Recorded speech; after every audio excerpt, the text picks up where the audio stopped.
세상을 살아가는 동안에 나의 힘을 의지할 수 없으니 기도하고 낙심하지 말 것을 주께서 참 소망이 되시니 주의 길을 걸어가는 동안에 세상의 것 의지할 수 없으니 감사하고 낙심하지 말 것을 주께서 참 기쁨이 되시니 하나님의 뜻이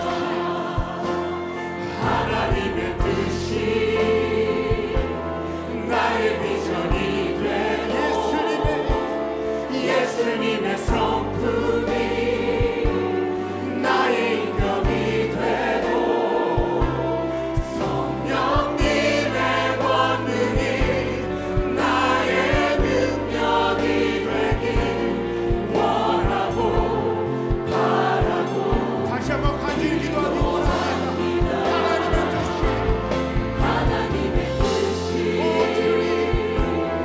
나의 비전이 되고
to trust you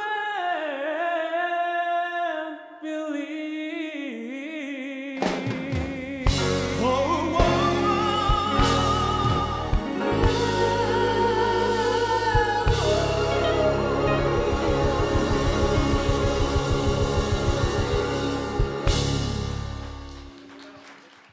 욥기 1장 1절부터 10절입니다. From book of Job, chapter 1, verse 1 그리고 through 10, 20절부터 22절까지입니다. and verse 20 to 22. 우리 다 같이 Shall we 일어나겠습니다. all stand for the reading of the scripture? 교독하도록 하겠습니다. Let us take turns reading 영어로 한국말로 in English and Korean. 편하신 언어로 교독하겠습니다. So in each language, we'll take turns reading. 우스당의 욥이라 불리는 사람이 있었는데 그 사람은 온전하고 정직하여 하나님을 경외하며 악에서 떠난 자더라.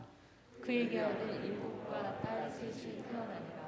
그의 소유물은 양이 7천이요 낙타가 3천이요 소가 500결이요 암나귀가 500마리며 종도 많이 있었으니 이 사람은 동방 사람 중에 가장 훌륭한 자라.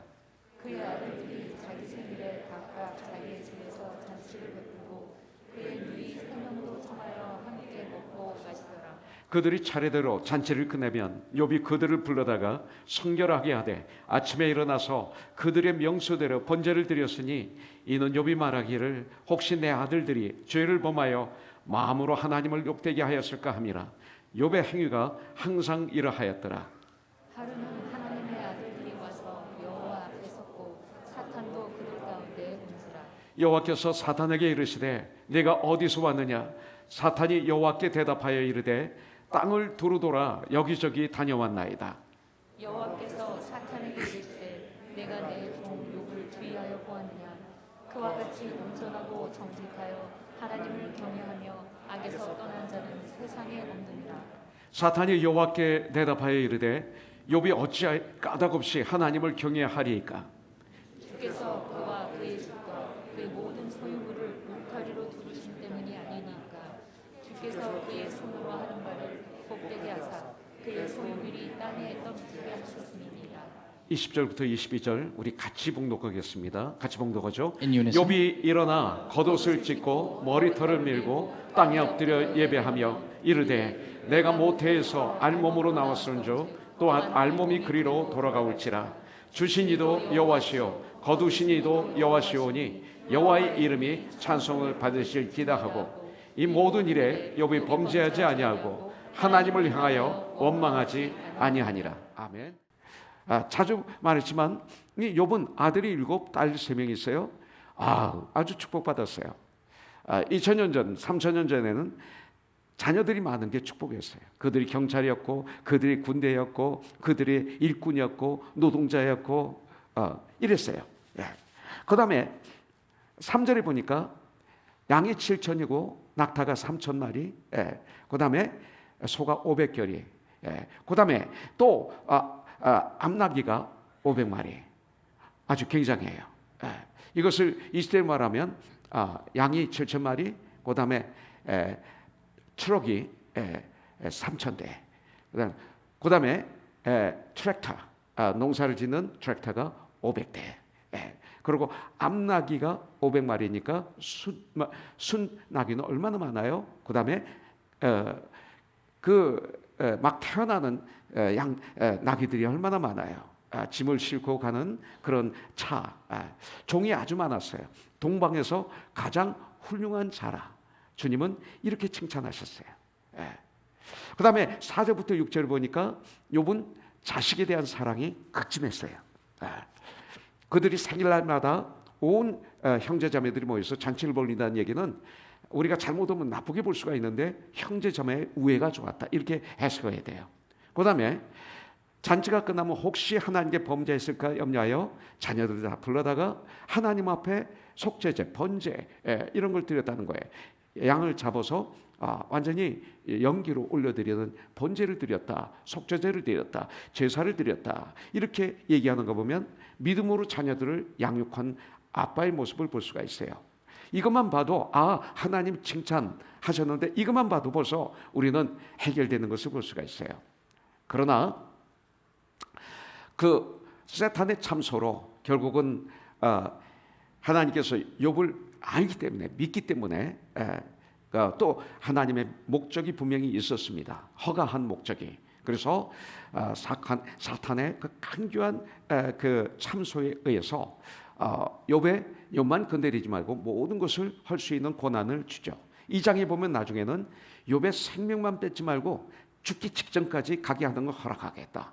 그래서 모든 걸 허락하는 이런 허락을 보게 됩니다. 그러면서 그거에 근거해서 13절부터 19절에 보면 욥의 시련을 보게 되는 거죠.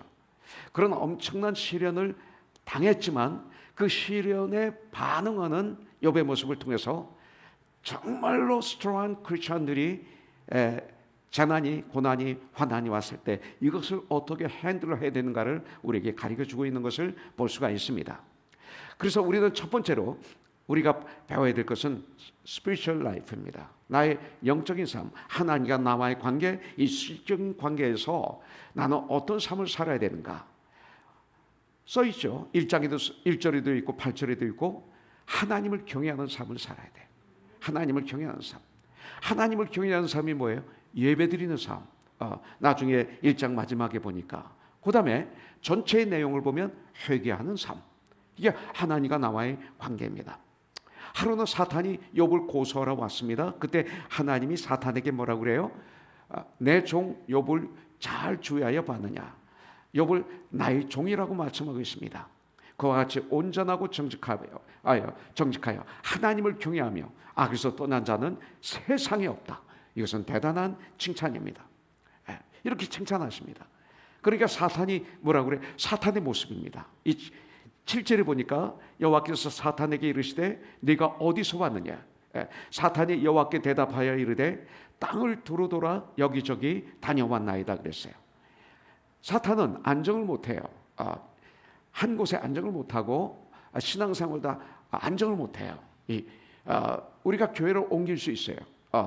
이곳 또 특별한 경우에는 몇 번 많이 옮길 수 있어요.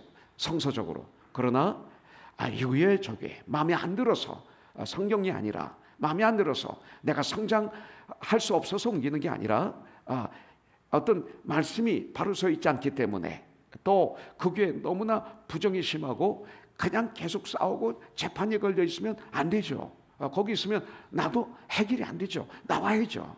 이런 거 나와야 되는 거예요. 성서적으로. 이런 거 외에 기분이 나빠서 또 나를 알아주지 않아서 그래서 이 교회 저 교회 평생 왔다 갔다 하다가 이 땅을 떠나는 거 이건 안 되는 거죠.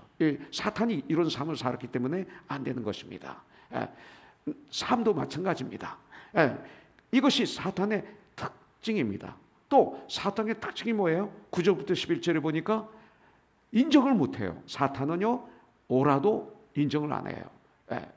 오히려 끝까지 고집을 부려요. 사탄의 특징은 오라도 옳지 않아도 하나님 뜻이어도 하나님 뜻이 아니어도 끝까지 고집 부리는 사람. 이 시대 교회가 아픈 이유가 이것 때문이 아닙니까? 이게 사탄의 특성입니다. 참소합니다. 계속 만나면 사람들이 참소합니다. 절대 인정 안 합니다. 그리고 부정적입니다.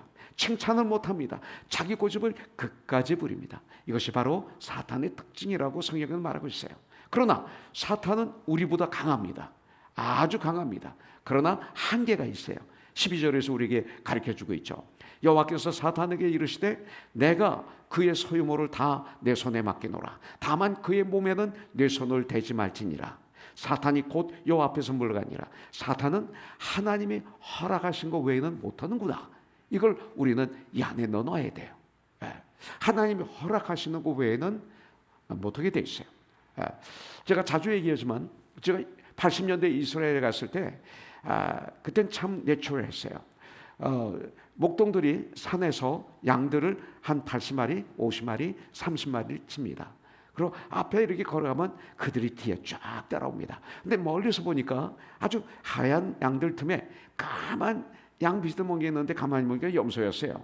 염소가 앞에 뒤에 왔다 갔다 하는 게 멀리서도 보입니다. 그리고 자꾸 뿔이 있어서 박습니다. 양을 박습니다. 이런 걸 봤어요. 그래서 제가 물어봤어요.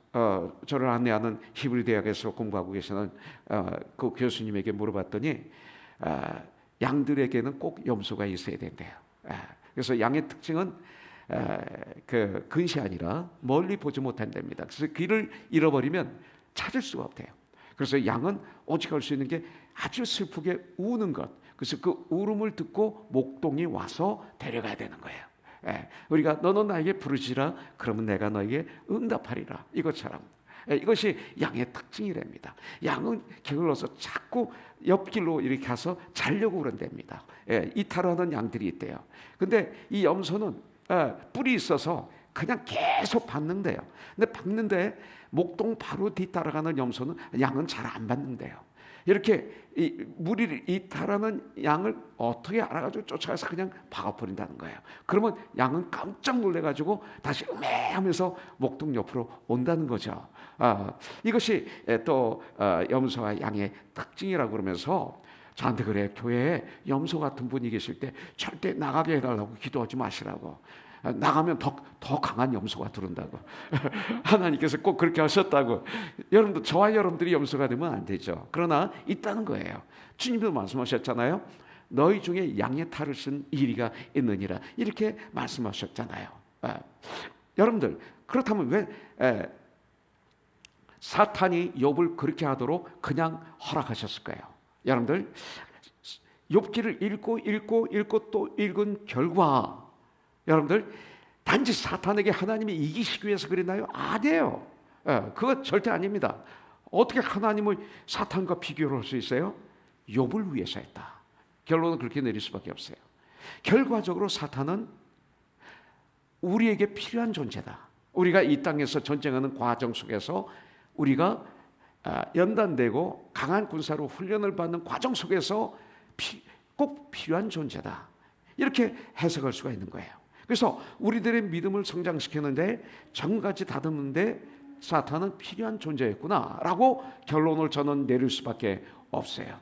저희 삶의 과정을 통해서 보면, 여러분들, 그들은 우리를 죽이려고 합니다. 사탄은. 그러나 사탄을 대적하라, 마귀를 대적하라. 그러면 마귀가 너를 피하리라. 이렇게 말씀하셨어요.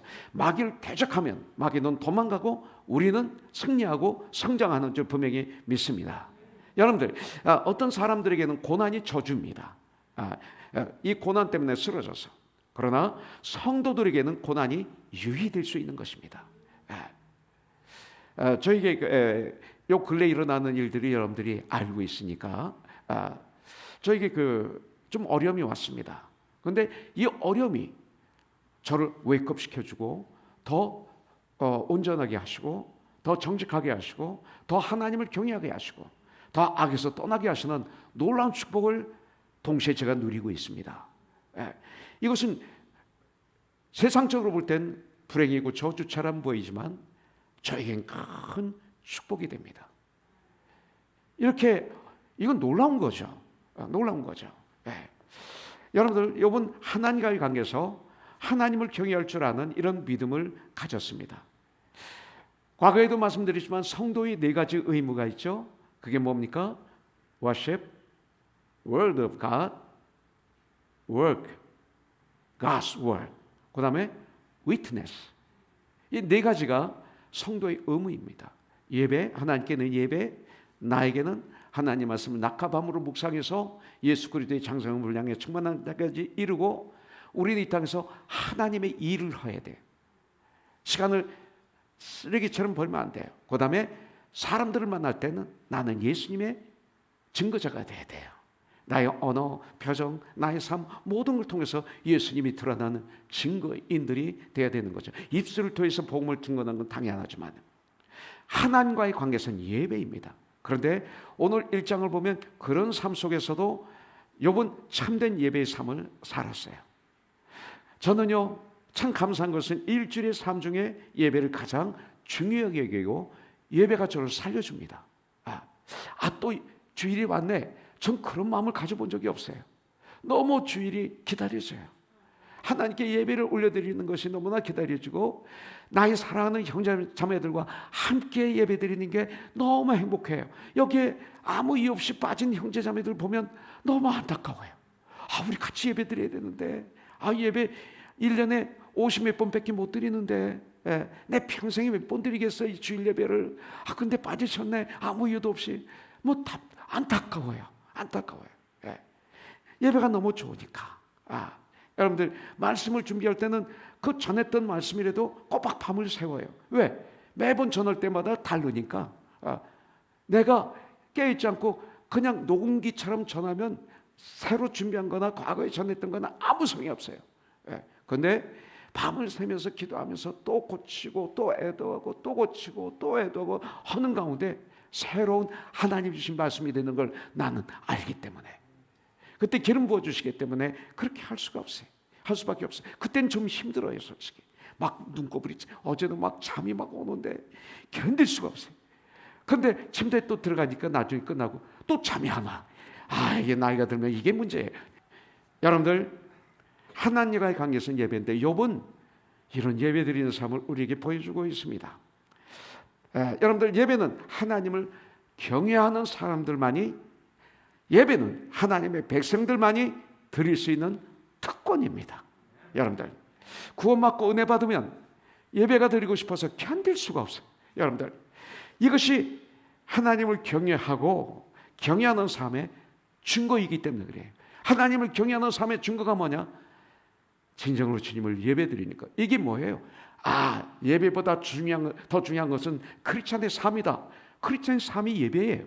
그렇지만 모여서 예배도 드리지 못하는 그가 어떻게 크리스찬의 삶을 삽니까? 말도 안 되는 거죠. 그래서 코로나를 통해서 예배를 마귀가 너무 싫어해서 예배를 망쳐버린 거예요. 거기에 수많은 교회가 쓰러진 것입니다.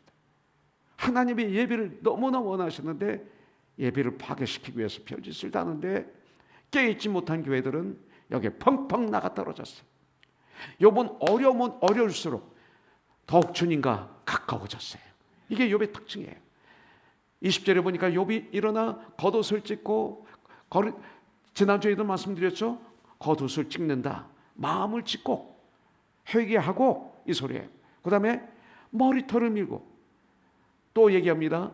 사도행전 16장에 보니까 갱그리아에서 사도 바울이 하나님께 서원한 일이 있어서 머리를 면옥칼로 밀었다 그랬어요. 면옥칼인지 모르지만 밀었다 이렇게 결단한 거죠. 그러면 그럴수록 나는 더욱 주님 일에 힘쓰는 자가 될 거야, 이런 뜻이죠. 땅에 엎드려 겸손해. 예배는 겸손해야 돼요. 내가 죽어야 돼요. 예배하며 이렇게 말하고 있습니다. 이런 삶을 살았기 때문에 하나님의 욥을 자랑하시며 칭찬하셨습니다. 우리의 삶이 하나님으로부터 이렇게 칭찬받는 생활, 그리고 우리의 마음이 되는 이 시간이 되기를, 또 하나님께 그렇게 기도하는, 결단하고 기도하면 주님이 역사하시죠. 그런 저와 여러분들이 되길 주님의 이름으로 축복합니다. 자, 기독교의 기본 진리 아시죠, 여러분들? 기본 진리, 예수님을 우리가 진심으로 어느 날 만납니다.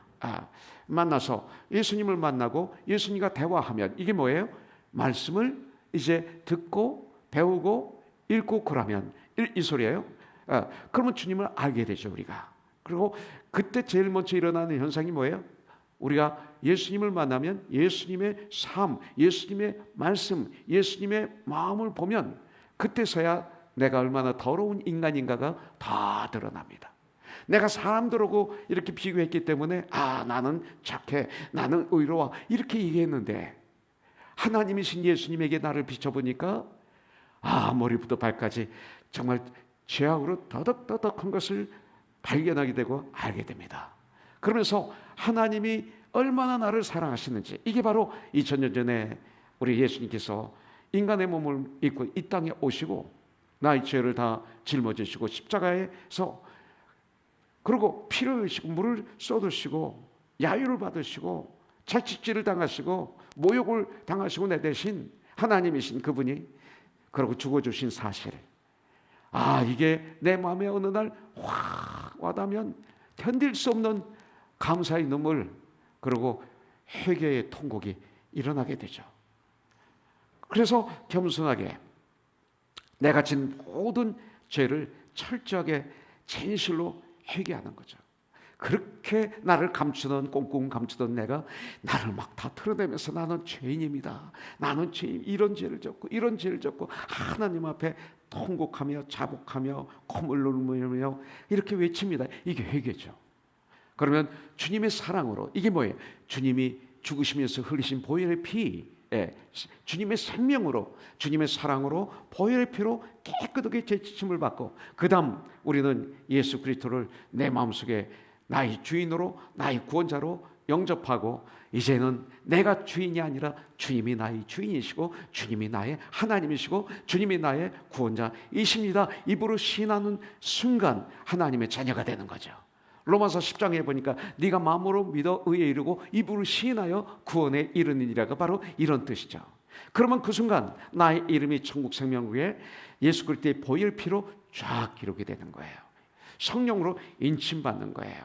이런 놀라운 역사가 일어나는 거죠. 즉시. 그러면서 하나님과 나와는 아버지와 자녀, 아들이 되는 것입니다. 사실 이 땅에서 믿을 게 뭐가 있어요? 예수님 외에 누구를 믿을 수 있어요? 위대한 위인들을 한번 적어놓고 믿으려고 노력해 보십시오. 좋아는 할 수 있지만 믿을 수는 없어요.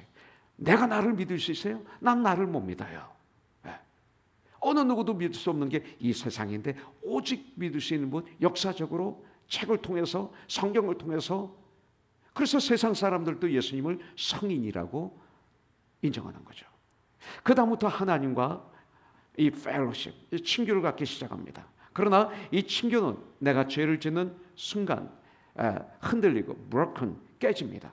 분리가 됩니다. 하나님과. 그러니까 외로워지죠. 외로워진다, 분리가 되었다, 이 소리입니다. 그래서 우리가 하나님의 은혜죠, 사랑이죠. 우리가 멀어지고 깨진 친교를 다시 회복하는 방법을 우리에게 주셨어요. 그것이 바로 천국 가는 그날까지 이것을 잘 우리가 활용해야 되는데, 바로 그것을 회개라고 그래요.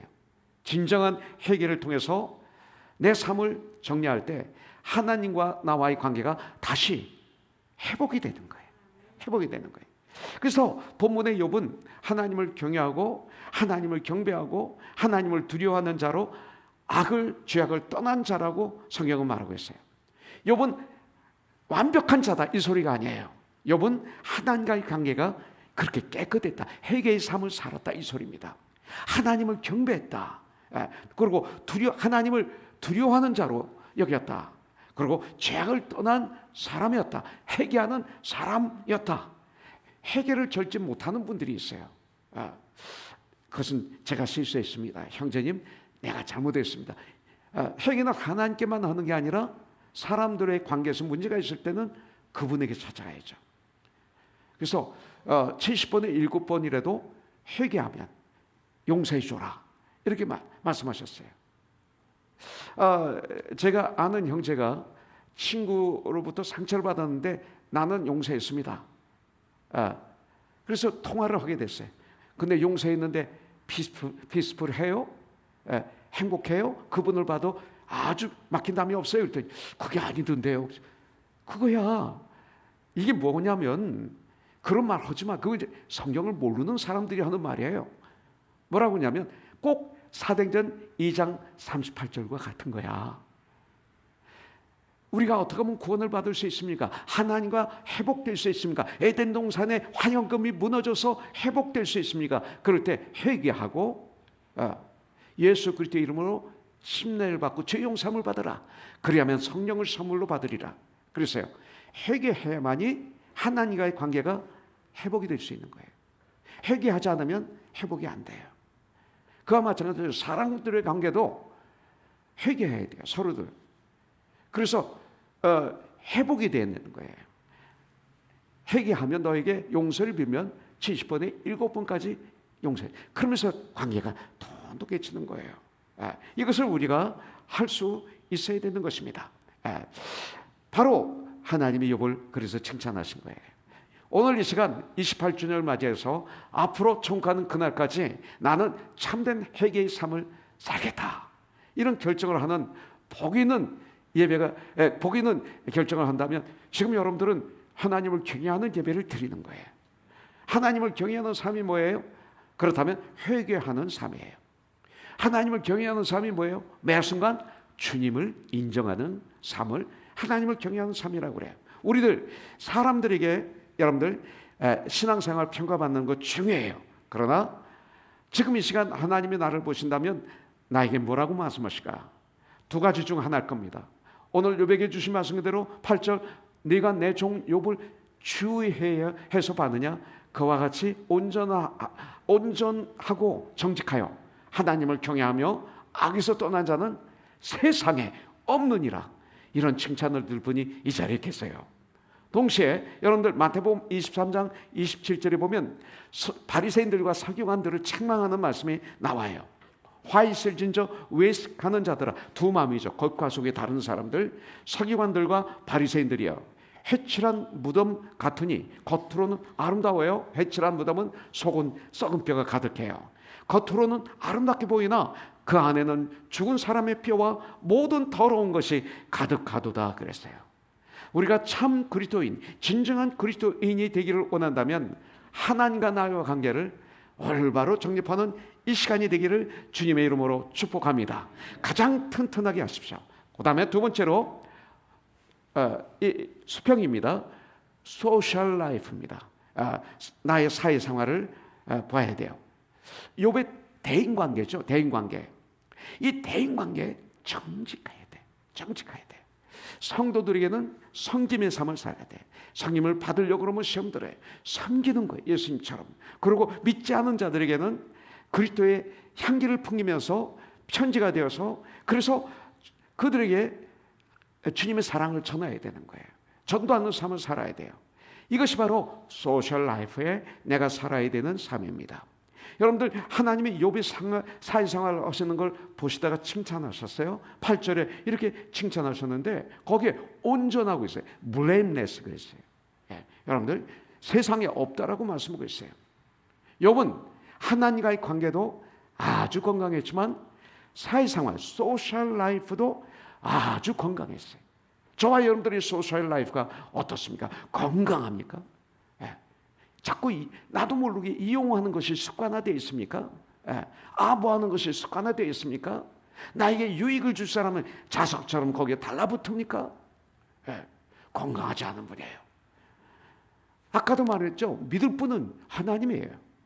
하나님 안에서 섬기고 사랑의 대상이지 사람은 하나님을 통해서 그 사람이 나에게 줄 수 있는 게 있어요. 그러나 하나님이 없으면 결론은 원수가 돼요. 이게 세상 아닙니까? 주 안에서 그래서 교제하라고 한 게 그거예요. 그래서 저는 주 안에서 교제하기 위해서 전쟁합니다. 그러면 영원해요. 그 교제는. 그리고 얼마나 부여했었는지 몰라요. 욥은 하나님과의 관계가 멋있어요. 욥은 사회생활도 온전하고 정직했어요. 여러분들 사회에 문제가 많은 이유는 뭐예요? 정직하지 못해서 그래요. 성경은 거짓을 무서운 죄라고 말하고 있어요. 왜냐하면 우리 예수님은 진리이시기 때문에. 예수께서 나와 일러 가라사대 예수께서 이르시되 나는 길이요 진리요 생명이니 나로 말미암지 않고는 아버지께로 올 자가 아무도 없느니라. 예수님은 진리세요. 우리 예수님은 진리, 바로 진리 그 자체세요. 거짓과 달라요. 시편 5편 6절에 보니까 거짓말하는 자들은 멸망시키리다. 거짓말은 멸망당하는 거예요. 여호와께서는 피 흘리기를 즐기는 자와 속이는 자를 싫어하시나이다. 이렇게 말하고 있어요. 또 잠언서 20장 10절에 보면 한결같지 않은 저울추와 한결같지 않은 되는 다 여호와께서 미워하시느니라. 여기 저울추, 되가 나오죠. 이게 무슨 소리예요? 그리스도인들로서 비즈니스 할 때 이 소리예요. 비즈니스 할 때 과거는 대와 추로 비즈니스를 합니다. 팔고 사고 합니다. 그래서 비즈니스 할 때 여러분들 그 속이면서 거짓말하면서 불법적으로 하면 하나님이 미워하신다. 이렇게 성경은 말씀하고 있는 거예요. 요한복음 8장 44절에서 딱 하나 결론을 내린 게 뭐예요? 그는 사탄, 이 귀신이 처음부터 살인한 자요 진리가 그 속에 없으므로 진리에 서지 못하고 거짓을 말할 때마다 제 것으로 말하나니 이는 그가 거짓말장이요 여기서 말씀합니다. 거짓의 아비가 되었습니다. 마귀는 거짓말의 아버지구나. 이런 걸 여기서 가르쳐줘요. 그래서 사탄은 뜻이 뭡니까? 속이는 자. 이것이 사탄의 뜻이에요. 교회 안에 거짓이 가득 차 있으면 진정한 그리스도의 몸은 깨지게 돼 있어요.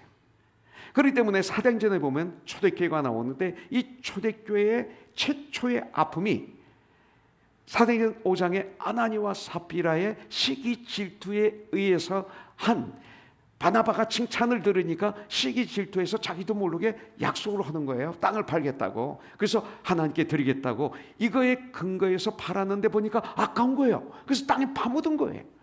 예. 그리고 베드로에게 거짓말을 하죠. 그날 그들은 죽습니다. 바로 이 거짓말 사건이 초대교회 최초로 등장하는 거예요. 얼마나 이게 중요한 일이면 가장 1호로 하나님께서 우리에게 말씀하시느냐 이거죠. 그만큼 중요한 거예요. 거짓이 가득 찬 교회, 거짓이 지배하는 사회, 이것을 병든 교회, 병든 사회라고 그래요. 질병에 걸린 거예요. 진실이 통하지 않는, 정직이 통하지 않는 관계, 이런 관계 수천 명이 있다 하더라도 얼마나 불쌍합니까? 부요함이 없어요. 한 명만 정직한, 정직이 통하는 친구, 정말 그 진실이 통하는 친구 한 명 있다면 천하를 얻은 거예요. 이런 분은, 이런 사람이 지혜로운 사람이죠. 나는 엄청나게 많은 친구가 있어. 제가 옛날에 연예인 때 그랬어요. 구치소안에 들어가니까 다 떠나더라고요. 그때 주님이 제 옆에 계시더라고요. 주님의 사람들이 계시더라고요. 그들이 나를 도와주더라고요. 여러분들, 그렇습니다. 하나님은 하나님의 교회가 진리 위에, 정직 위에 세워지도록 하셨어요. 시편 51편 10절은 너무나 좋아요. 하나님이여, 내 속에 정한 마음을 창조하시고 내 안에 정직한 영을 새롭게 하소서. 내 안에 정직한 영을 새롭게 하소서. 우리 서로에게 정말로 주 안에서 좋은 친구 되세요. 여러분들, 유익을 주는 친구가, 유익을 받으려고 오지 마세요. 받으려고 하면 실망해. 주기만 하세요. 물은 위에서 흘러내려오지 위로 올라가지 않지 않습니까? 우리는 위에서 흘러내리게 하는 멋있는 생명 있는 사람들이에요. 왜 자꾸 올라가려고 그래요? 이게 안 되잖아요. 말도 안 되잖아요. 말도 안 되는 삶을 살지 말자는 거예요. 흐르게 하세요. 계속. 그리고 도움이 되는 친구가 됐어요. 그냥 도움이 돼요. 천국에서 면류관이 기다리고 있어요. 우리가 거짓을 이기기 위해서 해야 될 일 뭘까요? 여러분들, 회개할 수 있을 때 회개하세요. 그럼 진실한 사람이 됩니다. 늦을수록 안 좋습니다. 회개는 늦으면 안 좋아요. 점검하는 거예요. 점검, 회개. 빠를수록 좋은 거예요. 늦을수록 안 좋아요. 회개를 놓치지 마십시오. 회개는 죄를 인정하는 것으로 시작합니다. 회개는 죄를 인정하지 않으면 회개할 수 없어요. 그리고 죄를 떠나는 것입니다. 죄인자는 성령 소멸죄는 용서함을 받지 못합니다. 이게 뭡니까? 회개하지 않으면 용서받지 못한다. 바로 이 소리입니다. 이게 정직하다는 말은 뭐예요? 인정하는 삶을 말하는 것입니다. 그래서 여러분들, 거짓을 말하던 내 입술이 이제는 진실한 말을 하는 것, 이게 참 그리스도인이에요. 회개의 삶이에요. 이게 거짓이 가득 찼던 내 입술에 이제는 진실의 새로운 언어로 가득 채우는 삶, 이게 회개의 삶이에요. 여러분들, 미움의 언어, 그냥 이 말만 하면 내 안에서 가시가 나오고 미움이 나오고, 이 언어가 이제는 사랑의 언어로 담아서 막 나오는 거, 이게 회개예요. 여러분들, 죽음의 언어 대신에 이제는 주의를 그 중상 모략하고 가십하고 하던 그냥 파헤치던 그런 언어 대신에 이제는 내 입술에서 사랑의 언어가, 그리고 위로의 언어가, 생명의 언어가, 바로 잡아주는 언어가, 책망의 거룩한 책망의 언어가, 그리고 용기를 북돋주는 언어, 창조의 언어를 닮아서 말하는 것이 회개의 삶이에요. 여러분들, 이것을 경건한 삶이라고도 말하고 있고 정직한 삶이라고 말하고 있어요. 에베소서 5장 26절부터 27절에 보면, 여러분들, 이는 곧 물로 씻어 말씀으로 깨끗하게 하사 거룩하게 하시고 자기 앞에 영광스러운 교회를 세우사 티나 주름 잡힌 것이나 이런 것들이 없이 거룩하고 흠이 없게 하려 하심이라. 회개의 삶은 거룩하고 흠이 없는 삶이 된다라고 우리에게 말씀하고 있는 것입니다. 여러분들, 그렇기 때문에 우리는 갈라디아서 6장 17절에 보면 내가 내 몸에 예수의 흔적을 지니고 있느니라. 이걸 해야 돼요. 우리 그리스도인들은 이것을 가져야, 회개하면 이런 삶을 살 수가 있어요. 참 그리스도인들은 이렇게 외칠 수 있는 사람들이에요. 회개하면 이렇게 돼요. 고린도후서 2장 15절에 보니까 우리는 그리스도의 향기다. 또 고린도후서 3장 3절에 보니까 우리는 그리스도의 편지다. 너희는 우리로 말미암아 나타난, 세상에 나타난 그리스도의 편지다. 고린도후서 5장 20절에 보면 우리가 그리스도를 대신하여 사신이 된 것은, 전 이 사신이라는 말보다는 앰버서더가 더 좋아요. 그리스도의 대사가 된 것을, 우리는 그리스도의 대사다. 빌보서 1장 8절에 보니까 그리스도의 심장으로 내가 너를 사모한다, 너를 사랑한다. 얼마나 멋있어요. 이게 크리스찬이에요. 빌보서 2장 5절에 보니까 너희 안에 이 마음을 품으라, 곧 그리스도 예수의 마음이니. 참 그리스도인은 예수의 마음을 품게 돼 있어요. 디모데후서 2장 3절에 보니까 너는 그리스도의 예수의 좋은 병사로, 군인으로, 군사로 나와 함께 고난을 받으라, 이렇게 말하고 있어요. 여러분들, 이런 삶을 우리가 갖도록 해야 돼요. 오늘 이 시간, 오늘 이 말씀을 통해서 내 마음속에 그 시기, 질투, 그리고 막힌 담, 이런 분이 있습니까? 내가 다 용서하는데 저분은 절대 용서할 수 없어, 이런 분 계십니까? 내가 가서 사과해야만 될 터인데 이 조그만 자존심 때문에 가지 못하고 있는 분 계십니까? 오늘 밤 지나기 전에 한번 해보십시오. 이것이 중요한 것입니다. 이것은 수천 번 외쳐도 부족한 말씀입니다. 마태복음 5장에 보니까 하나님께 예물을 제단에 드리려고 하다가 보니까 형제와 불화한 것이 생각이 났어요. 그때 예수님은 뭐라고 그래요? 그 예물을 제단 위에 놓고 가라 이거예요. 가지고 가면 안 된다. 그 보물을 가져가면 더 화해가 안 돼. 제단에 놔야 돼. 네 마음을 나에게 둬야 돼, 이 소리예요. 화해할 때 특징은 내 마음 있는 그대로 가면 안 돼요. 예수의 마음으로, 보물이 예수님이 되어서 가서 화해하고 와서 드려라. 이게 성경은 우리에게 이렇게 말씀하고 있어요. 이런 삶을 살아야 돼요. 우리가 때때로 손해볼 때가 있어요. 그런데 저는 이렇게 생각합니다. 때때로 손해보는 거 두려워하지 말자. 내가 있으니까 손해보는 거예요. 없으면 손해 안 봐요. 있으니까 사람이 나를 이용한 거예요. 내가 때때로는 다는 아닐 수 있지만 그거 이용당하는 거, 내가 이용하는 것보다 당하는 게 축복이지. 아니에요? 이게 축복인 거예요. 이게 크리스천이라는 것을 우리가 안다면 얼마나 부유한 삶을 사는지 모릅니다. 자, 마지막으로 욥의 개인 생활을 한번 보도록 하겠습니다. Personal life. 욥은 1장 20절부터 22절 보니까 그런 상황 속에서도 하나님을 찬양했어요. 불평불만 안 했습니다. 감사 올려드렸습니다. 기도의 삶을 살았습니다. 하나님과 대화했다. 하나님 말씀을 주야로 묵상했다. 이 소리죠. 욥기를 보면 하나님과 엄청난 대화를 합니다. 하나님 말씀을 낮과 밤으로 묵상했다. 이렇게 해도 과언이 아닙니다. 21절부터 22절 말씀, 욥의 이 개인 생활 평화로웠습니다. 다 잃어버렸습니다. 아들, 딸, 재산, 종들, 건강, 친구 다 잃어버렸습니다. 그런 관계에서 욥은 하나님을 찬양했습니다. 욥은 올바른 인생관을 가졌습니다. 이르되 내가 모태에서 알몸으로 나왔은즉 또 알몸으로 그리로 돌아가올지라. 주신 이도 여호와시오 또 거두신 이도 여호와시오니 여호와의 이름이 찬송을 받으실지니라 하고, 이 모든 일에 욥이 범죄하지 아니하고 하나님을 향하여 어리석게 원망하지 아니하니라. 1장이 욥기 전체의 결론입니다.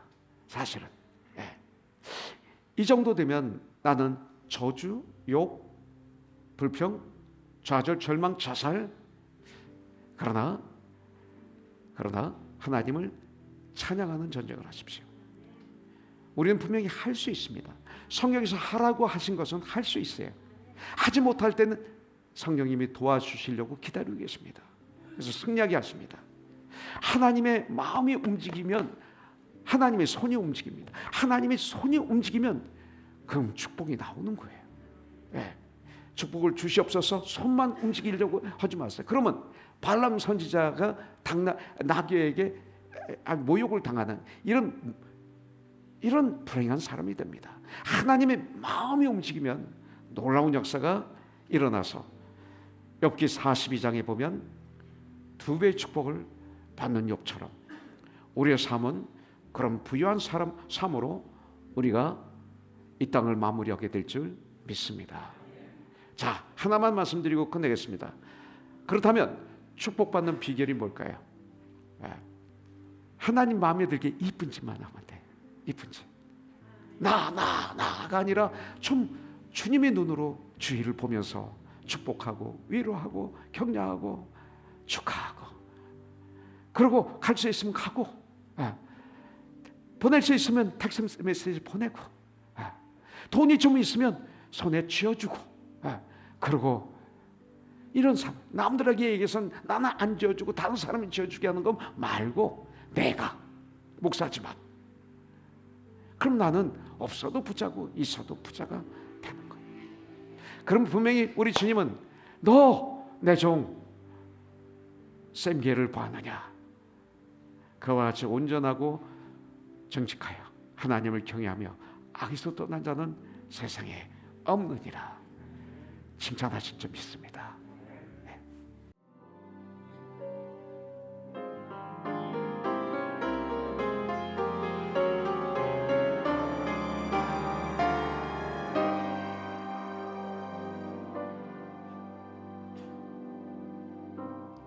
내 영이 주께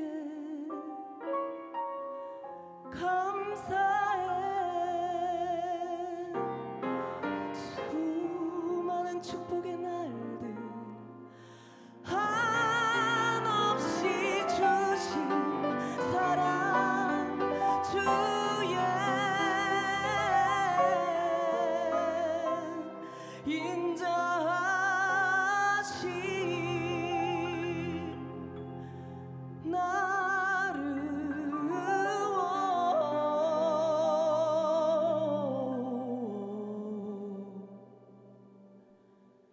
이끄시니